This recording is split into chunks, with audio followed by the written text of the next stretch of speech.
ధన్వంతరియే నమః. Dear friends, నా పేరు professor doctor T Venugopalarao, Ojas ayurvedic centre, Chikkadpally.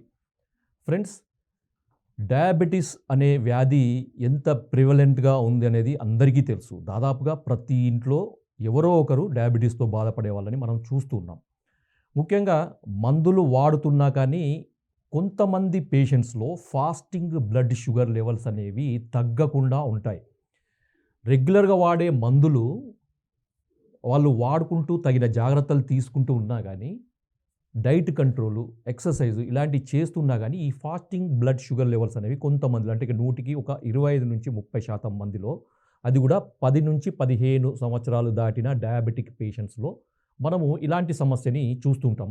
కొంతమందిలో అంతకంటే తక్కువ వయసు ఉన్న వాళ్ళలో కూడా, లేదంటే అంతకంటే తక్కువ పీరియడ్లో వచ్చిన వాళ్ళలో కూడా మనకి మనకి ఈ ఫాస్టింగ్ బ్లడ్ షుగర్ లెవెల్స్ అనేవి పెరిగే అవకాశము మనం కనబడుతుందన్నమాట. సో, మామూలుగా ఏందంటే మనకి 125 లేకపోతే 100 వరకు, 125 100-125 వరకి ఈ ఫాస్టింగ్ బ్లడ్ షుగర్ లెవెల్స్, లేకపోతే 100 ఆ మధ్యలో ఉంటే మనకి సేఫ్‌గా ఉన్నట్టు. కానీ చాలామందికి, అంటే మా ఎక్స్‌పీరియన్స్‌లో మేము కొంతమందిని చూస్తుంటాం. వాళ్ళకి కొంతమంది 170, కొంతమందికి 220, కొంతమందికి 250 వరకు కూడా ఫాస్టింగ్ బ్లడ్ షుగర్ లెవెల్స్ పెరుగుతూ పోతుంటాయి. సో, అలాంటి వాళ్ళకి మందులు మీద మందులు, తర్వాత ఇన్సులిను ఇలాంటియన్నీ పెట్టే మనకు వీళ్ళకు ఇబ్బంది పడే అవకాశం ఉంటుందన్నమాట. సో, అలాంటి ఇబ్బంది లేకుండా రెగ్యులర్‌గా వాడే మందులకి అదనంగా ఆయుర్వేదానికి సంబంధించిన ఒక చిన్న రెమెడీని కనుక వాడుతూ, దానికి సంబంధించిన కొన్ని రకాల మందులు కూడా వాడుతుంటే, అదనంగా మందులు వాడాల్సిన అవసరం లేకుండా, అంటే మీరు వాడే రెగ్యులర్ మందులకి అవి వాడుతూ ఇంకా ఎక్స్‌ట్రా వాడాల్సిన అవసరం లేకుండా ఈ రెమెడీ వాడుకునే వీలు మనకి ఆయుర్వేదంలో ఉంది.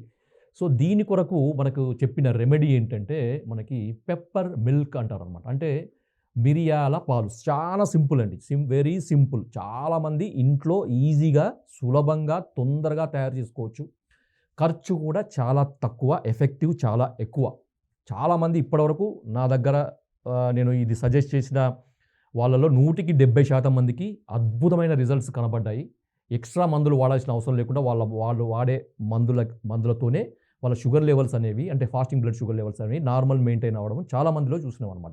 దీని కొరకు మీరు ఏం చేయాలంటే, ఒక కప్పు పాలు, వీలైతే ముఖ్యంగా ఆవు పాలు తీసుకోండి. చాలామందికి ఆవు పాలు మనకి దొరుకుతాయా లేవా అనే సందేహం ఉంటుంది. దొరికిన వాళ్ళు మాత్రం ఆవు పాలు వాడండి. అది కూడా నాటు ఆవు పాలు అయితే చాలా మంచిది. లేదు, నాటు ఆవు పాలు దొరకలేదు, మామూలుగా ఆవు పాలు దొరుకుతున్నాయి అంటే పర్వాలేదు, ఆ పాలే తీసుకోండి. లేదు, ఆవు పాలు కూడా దొరకట్లేదు అంటే మామూలుగా గేదె పాలు తీసుకోండి. మీకు మార్కెట్లో దొరికే గేదె పాలు తీసుకోండి.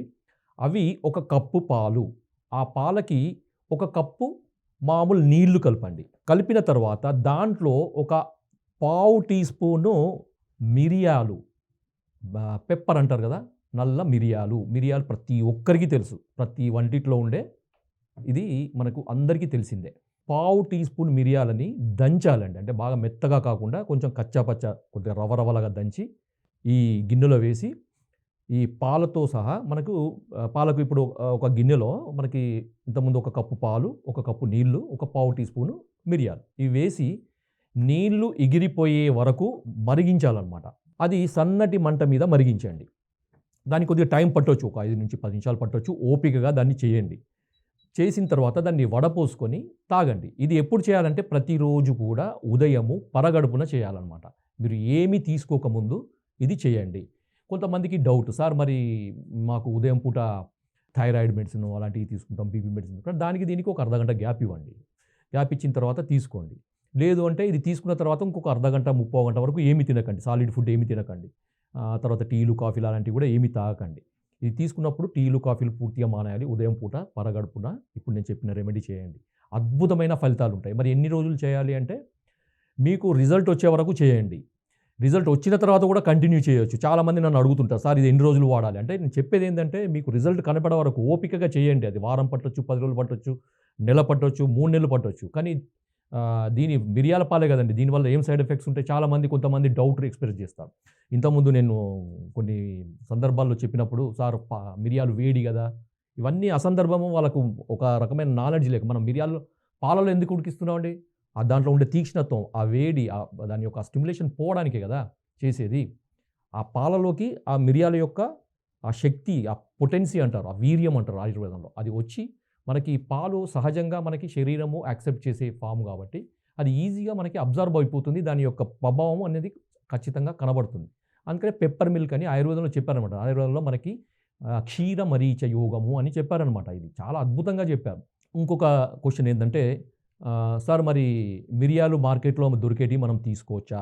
కొన్ని అది కూడా ఒక డౌట్ ఉంటుంది కదా! మీరేం చేయండి అంటే మార్కెట్‌లో దొరికే మిరియాలని మనం శుద్ధి చేసుకోవాలండి. ఎప్పుడు గాని మిరియాలు యాజ్ ఇట్ ఈస్‌గా వాడొద్దు. శుద్ధి కొరకు మీరేం చేయండి అంటే ఒక ఉదాహరణకి ఒక అరకిలో మిరియాలను తీసుకొచ్చి ఒక 2 లీటర్ల మజ్జిగలో నానబెట్టండి. రాత్రంతా నానబెట్టుండి. ఆ మజ్జిగ ఏ విధంగా చేయాలంటే ఒక లీటరు పెరుగుకి ఒక లీటరు నీళ్లు కలిపి చిలికి పల్చగా చేసి ఆ మజ్జిగలో ఈ అరకిలో మిరియాలు వేసి రాత్రంతా ఉంచండి. ఉదయం మనం చూసిన తర్వాత మనకు ఈ దాంట్లో ఉండే చచ్చులు అవన్నీ కూడా పైకి తేలుతాయన్నమాట. పైకి తేలిన వాటన్నిటిని తీసేయండి.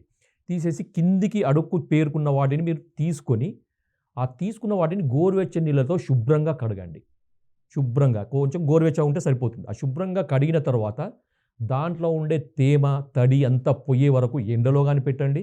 లేదా ఫ్యాన్‌కు పెట్టి పూర్తిగా ఆరిపోయి మళ్ళీ ఫంగస్ వచ్చే అవకాశం లేని విధంగా చేసుకున్న తర్వాత దాన్ని మీరు ఏదైనా కంటైనర్‌లో పెట్టుకొని భద్రపరచుకోండి. భద్రపరచుకున్న తర్వాత ఇప్పుడు నేను చెప్పిన విధంగా ప్రతిరోజు వాడండి. దీంట్లో వేడి చేయడం అనేది గానీ, సైడ్ ఎఫెక్ట్స్ కానీ ఏమీ ఉండవు.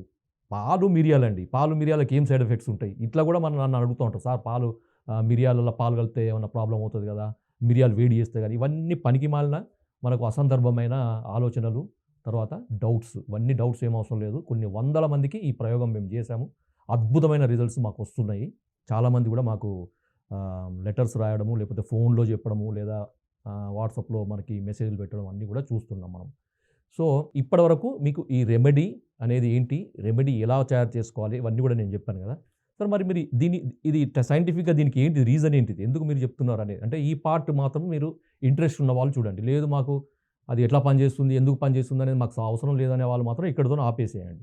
ఎవరికైతే ఇంట్రెస్ట్ ఉన్నదో ఈ పార్ట్ వినండి పూర్తిగా. నేను చివరి ఇది కొద్దిగా ఎక్స్‌ప్లనేషన్ కొంచెం టైం పట్టొచ్చు. మీరు ఓపికగా వినండి. అది ఇంట్రెస్ట్ ఉన్న వాళ్ళే.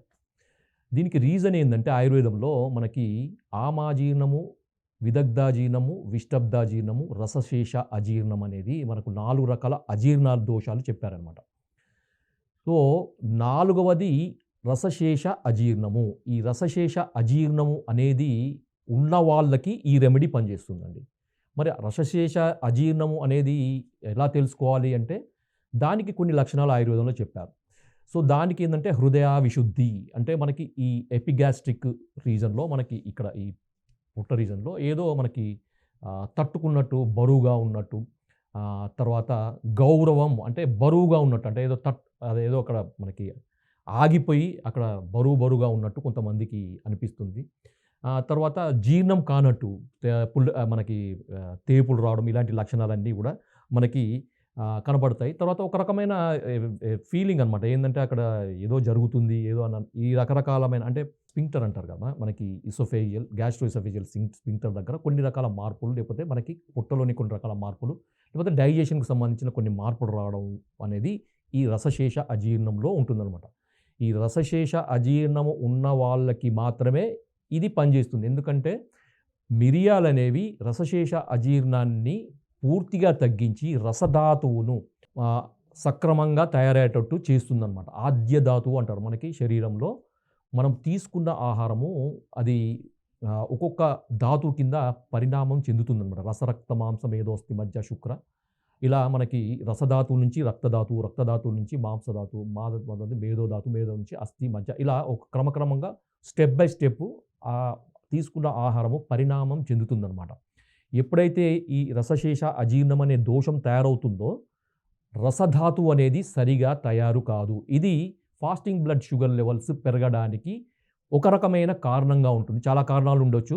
కానీ మా అబ్జర్వేషన్ ప్రకారం మా ఆయుర్వేద టీము కొన్ని వేల మంది పేషెంట్లను, ఈ షుగర్ పేషెంట్లను చూసిన దాన్ని బట్టి, వాళ్ళ యొక్క ఎక్స్‌పీరియన్స్‌ని బట్టి వాళ్ళు ఒక కంక్లూజన్‌కి వచ్చింది ఏందంటే ఈ ఫాస్టింగ్ బ్లడ్ షుగర్ లెవెల్స్ పెరిగిన వాళ్ళకి ఒక కారణము ఈ రసశేషాజీర్ణం అనేది మనకు కనుక్కున్నారనమాట. వాళ్ళు ఒక ఒక ఫైండింగ్ అనేది మనకి తెలిసిందనమాట. సో, కాబట్టి ఏందంటే రసశేషాజీర్ణము కనుక ఉంటే ఈ పెప్పర్ మిల్క్ గనుక తీసుకుంటే ఈజీగా వాళ్ళకి తగ్గిపోతుంది. ఇంకా తగ్గలేదు అంటే మనకి ఈ అజీర్ణ దోషాలన్నిటిని తగ్గించే ఒక ఆయుర్వేద ఔషధం అనేది మనకి ఉంది.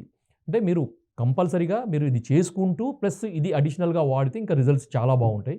సో, దానికి అజీర్ణ బల కాలానలం మళ్ళీ చెప్తాను రాసుకోండి. అజీర్ణ బల కాలానలం అని ఇది ఒక నీలకంఠ బసవరాజు అని మన తెలుగు ఆయుర్వేద మహర్షి మూలపురుషుడు మనకి. ఆయన రాసిన 'బసవరాజ్యం' అనే పుస్తకంలో దీని యొక్క ప్రస్తావన, దీని యొక్క తయారీ విధానము, దీని యొక్క ఉపయోగాలు మనకి చెప్పారనమాట. అజీర్ణ ప్రకరణంలో. ఇది అన్ని రకాల అజీర్ణాలకు అది అమాజీర్ణం గాని, విదగ్ధాజీర్ణం గాని, విష్టబ్దాజీర్ణం గాని, రసశేషాజీర్ణం గాని ఇలా 4 రకాల అజీర్ణాలకి అద్భుతమైన మందు అని చెప్పారు. ఇది వాడిన వాళ్ళకి కూడా మనకి ఈ ఫాస్టింగ్ బ్లడ్ షుగర్ లెవెల్స్ అనేవి ఈ అజీర్ణ దోషము ఉండి ఫాస్టింగ్ బ్లడ్ షుగర్ లెవెల్స్ పెరిగిన వాళ్ళకి ఈ అజీర్ణ బల కాలానలం కూడా బ్రహ్మాండంగా పనిచేసింది. అడిషనల్ మెడిసిన్ అవసరం లేకుండా ఇన్సులిన్ స్టేజ్‌కి పోవాల్సిన అవసరం లేకుండా నార్మల్ రెగ్యులర్ మెడిసిన్స్‌తోనే షుగర్ లెవెల్స్ అద్భుతంగా కంట్రోల్ అయ్యే విధంగా ఈ మందు చాలా బాగా పనిచేస్తుంది. కావాల్సిన వాళ్ళు కాంటాక్ట్ చేసి ఈ మెడిసిన్ తెప్పించుకోవచ్చు. మేము స్వయంగా తయారు చేసే మందది.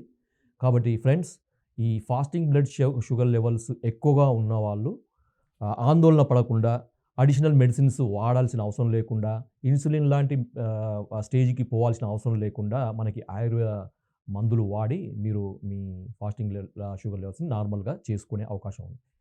జై ఆయుర్వేద.